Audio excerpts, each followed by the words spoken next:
What's after that game? I think they were the better team with the 11 players or 10, and I felt since the first minute that we were not there with the same intensity. So they deserve the win. What was missing from your team this evening, do you feel? The way to face the game, to understand that the other team help us with the send-off. What we need to do in every single moment of the game. If they have 10, let's push the opponent to the final third, to be near any transition, to be focused, really to be focused in the game. In the second half, you had plenty of the ball, you had plenty of chances, but couldn't put them away. Did you feel as though you just needed something to drop in the back of the net? But when you did have a good effort, Pickford was in fine form, wasn't he? Yeah, that can happen, but I think they look for the luck, and they deserve it. We need to do more. You've been in good nick up until tonight, 5 games unbeaten. So does this feel like it's a big step backwards? Yes, especially in the way we play the game. Forget about the results. The results is also really bad, but I'm more concerned with the feeling that I had during the game. What's the situation with Cunha? What was the injury? What's the problem with him? Let's recover Cunha and then we'll see if he'll be ready for the next game. How pleased were you with the way that Josh Sturksey led the line this evening? He did all right, but I think everyone should play better tonight. Obviously, your frustration is clear to see. What kind of things have you said to your players at the end of the game then? Nothing. We have training tomorrow. I will deal with that tomorrow. Thanks for your time, Ruben. Thank you. Cheers. And you can see how unhappy he is. And the obvious question that fans will want is, after being unbeaten in 5, and like you say, all the positive vibes, why at home against 10 men have they lacked intensity, in the manager's words? Yeah, you don't know. I think you've had a lot of players away on international break as well who are flying back. So you don't have the time to work with the team that much. So maybe that's a factor. But Michael knows well, sometimes you train against 10 men and it's very difficult to break down if they're organised well and you've got everyone working. It's difficult to break them down and get the clear-cut chances if they defend well and they work hard. So I think Man United's game plan had to change as well tonight when Everton went to 10 men. So they had to change the game plan on how they played the game, and they didn't do it well enough. They didn't, as the manager said, they didn't have that intensity, and that cutting edge, I think, was missing tonight. Yeah, I mean, I look at that team and I just think it was going so well with certain players in certain positions, and today there were some important injuries. And if it's like for like, if you're still playing in the same type of way, then I think it can sort of work. But just, Cunha's a big miss. Those players that actually take the ball, that drive, that make runs, that are positive, that take risks. We highlighted something before the game. Manchester United a year ago and Manchester United in recent games. And actually, in the first 10 minutes, straight away, you could say, oh, my word, that's what we were just showing before the game in the short clips. Xerxes up front, very, very little movement, waiting for the ball. OK, a couple landed on his head and he had a couple of efforts. But that was going back 12 months, and that's not what Manchester United need to be doing. Team to go to Old Trafford in the Premier League and have a player sent off, but the first to actually go down to 10 and win. When you look at Manchester United's overall performance, it wasn't great from the start, but was there also a failure to adapt to going against 10? Yeah, I think this is a bad night for the manager, in that we've spoken about the manager a lot, as you do with the Manchester United manager, one of the biggest clubs in Wales football. But everyone in the game, managers and players and supporters, know you can lose games of football. It can happen. But when the situation arose where, OK, 10 men, Everton get a goal, credit to them, but there was an awful long time left in that game. So I think everybody's eyes are almost looking at the manager. You could hear Gary a lot in commentary speaking about, OK, what's the change he's going to make? What players he's going to bring on? Is he going to stick with his system? We speak about managers, and I've said this before. Ruben Amorim feels like the first manager who I've seen who sticks with a system rather than an idea of how to play. So, I use you, Roberto, as a reference. I always know how your teams will play with the ball. That's your idea. The formation's his baby. And to not change it or alter it in situations like that, I don't understand how you can stick with one guy up front who's not really up front. You don't need 3 players there. If you're going to keep with your system, maybe put midfield players there. You know, we see other managers do that. Maybe you bring a centre-back off and put a midfield player there because you're going to have so much more of the ball, so much more of possession. So I actually think it's not the losing the 3 points tonight. They can make that up through the season. I think it's one of those moments where I think a lot of people will really question the manager on the back of that defeat. They'll look at the players, and we know the players should do better, but the manager will take a lot of the blame for tonight. I suppose one thing you could say is there's a lack of attacking options. We talked about this in the studio. We had Mason Mount to bring on, which he did at half-time, but beyond that, there wasn't another forward player with the injuries that they've got at this moment. And David Moyes said as well before the game, they also had injuries, and we have to accept that. But what's your interpretation of what we saw, particularly in that second half? Well, I saw a team that until the last second they tried and they I think the first half was a surprise for everybody. I think the first half, probably we didn't expect Everton to spend 6 minutes in the opposite half. The initial 6 minutes was a real shock. And I don't know if that's belief. I don't know if that's the way that you wanted to go at Old Trafford. But I think Ruben Amorim shows a real frustrating side, because he felt that after the run of form that they had, it would have been a different start. I think in the second half, there are not many options that he has. Obviously, he wants to stick with his system. So he wants to, what we're seeing is that he's trying to perfection that system. For that, you need to bring the right players for that system. You got Cunha, Šeško, 2 important players that they came in the transfer window. There is a moment that, as a manager, you need to decide to use your players to win games, or you stick to become perfect at your system and the way you want to play. And I think we know that Ruben Amorim wants to work in that respect. Now Manchester United is in a position that they go 1 game a week. There's no in European competition. Today, Ruben Amorim will get a lot of information of his own solutions, but the reality is that the team carried on until the last second. Probably the best chances came in the last 5-10 minutes, as you would expect. You're playing against 10 men, the space is open, but it wasn't a lack of attitude from the team or a lack of intention from the players. It was a little bit more frustration and more playing with a heart rather than with a head. I mean, we look at some of the chances here. I wouldn't call them huge chances. I think their XG for Manchester United was about just over 1.71. Now that's obviously a high number, but as I said, you're against 10 men, and maybe that comes from accumulating so many shots. I think it was, Jamie, because it was 25 shots, and that was actually the biggest chance on the XG, but that was still under 0.2, that one. Exactly, so there was a lot of shots, but there wasn't really a lot. I mean, that was an absolutely wonderful, it's a great header, and that was absolutely outstanding from Jordan Pickford. It was excellent in the game. I mean, Roberto, you know this probably better than anyone. When you go down to 10 men, I always feel it doesn't necessarily mean it's easier to score, because everyone just goes behind the ball. But it was interesting, Ruben Amorim mentioned we didn't even stop the counter. They needed to be higher and connected more with the players. It was almost like they passed the ball and they stayed back. And that's maybe where midfield players in those positions would have supported more. And that's why it was just a little bit strange staying with the 3 defenders for so long. Really disappointing.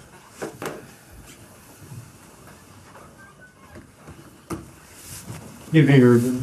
What's your overall feeling out loud? Frustration, disappointment about the way we play the game. I think they were the better team with 11. They defend really well with 10 men, 70 minutes. So I think we deserve to lose. We didn't play well. We didn't play with the right intensity. And that's it. So, what didn't we do? I mean, like, why wasn't the intensity there? What was it that your players didn't? Yeah, we talk about this a lot of times. I know which point we are in the moment. I have that feeling during this run. I will always talk about that. So we are not there, not even near the point that we should be to fight for the best positions in the league. We have a lot to do, and we need to be perfect to win games. We were not perfect today. Samuel and then James.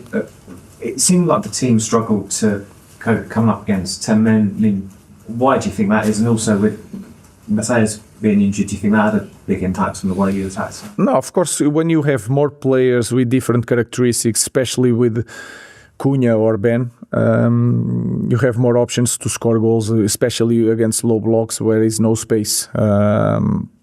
but that is just an excuse. We have players on the pitch, and we could lose the game, but with a different intensity, the understanding of the moment when the other team fight each other and get a red card. And I think we didn't understand the moments of the game during the 90 minutes, and that is my fault. That I need to be better, to explain the players how to play in every situation of the game. And again, I think they start the game with a different intensity, and that was really hard for us. I agree. I get that you had to protect your players in tapes on Skilly. You're saying Celtic's played every moment.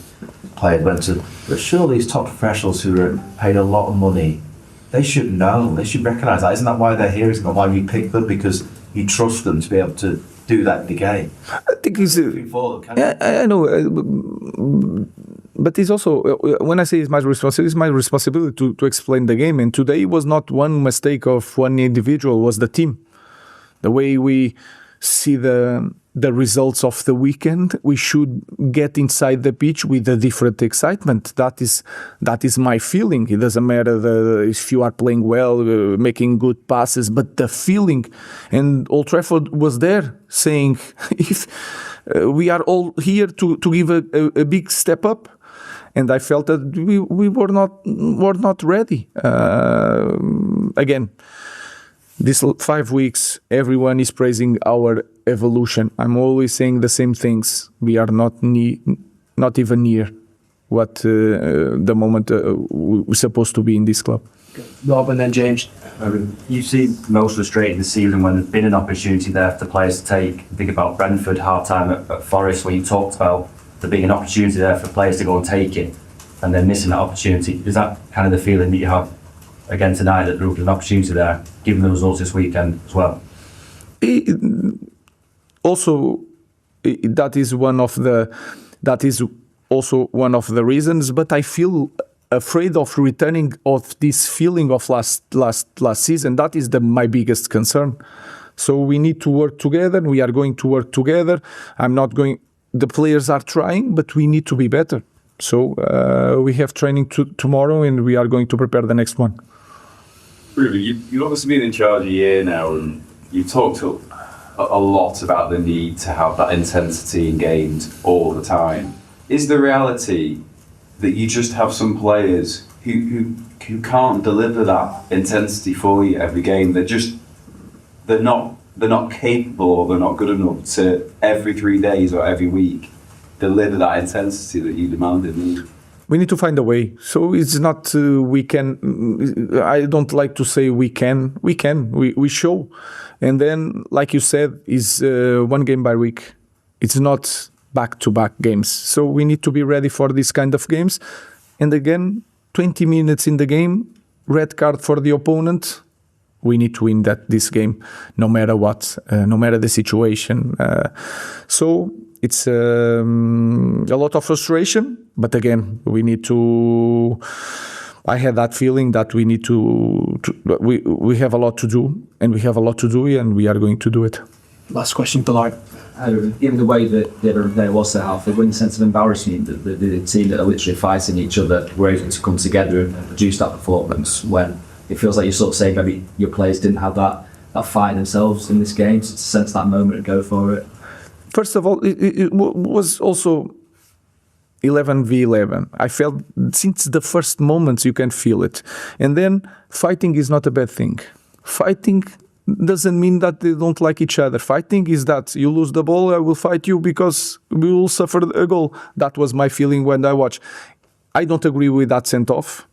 So I'm going to say that we can fight with a teammate. I know it's a violent conduct, the referee explained. I don't agree with that. I hope my players, when they lose the ball, they fight each other. Now, they cannot do it, it's a send-off. But that is a good feeling, not a bad feeling. Again, my players show in many games that we can do it.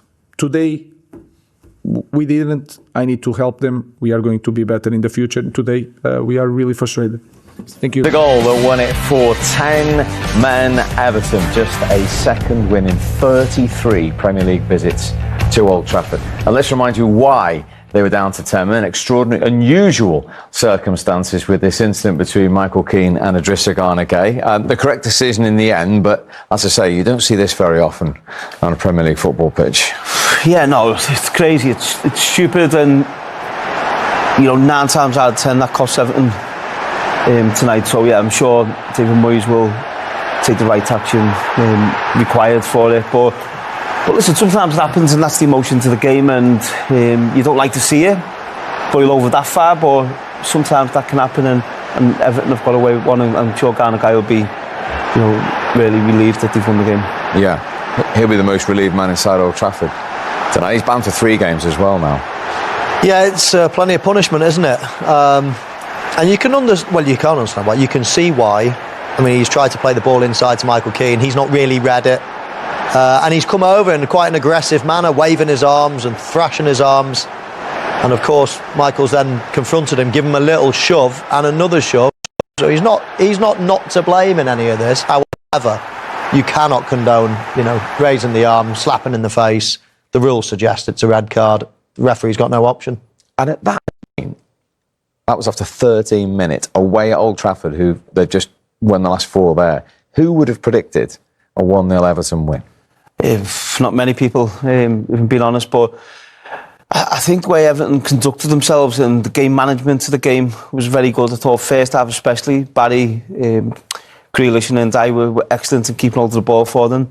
Dewsbury-Hall as well, and second half the work rate of the whole team. The United were pushing them back and probably forcing it a bit too much, and Michael Keane and Tarkowski were editing everything out, and O'Brien as well. So I think it played into Everton's hands a little bit, but the work rate and the effort he put in to make sure they got the win was excellent. Do you know what I've often thought as well? When teams go down to 10 men, a lot of managers go and take off their maverick player, their sort of skillful player that might be able to do something.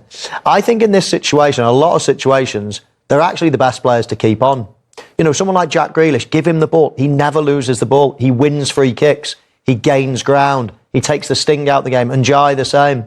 And I just think that David Moyes needs a good deal of credit there, because as I say, lots of people, all right, 10 men, let's take off the striker, let's take off the wide man, let's put another midfielder in or another defender in.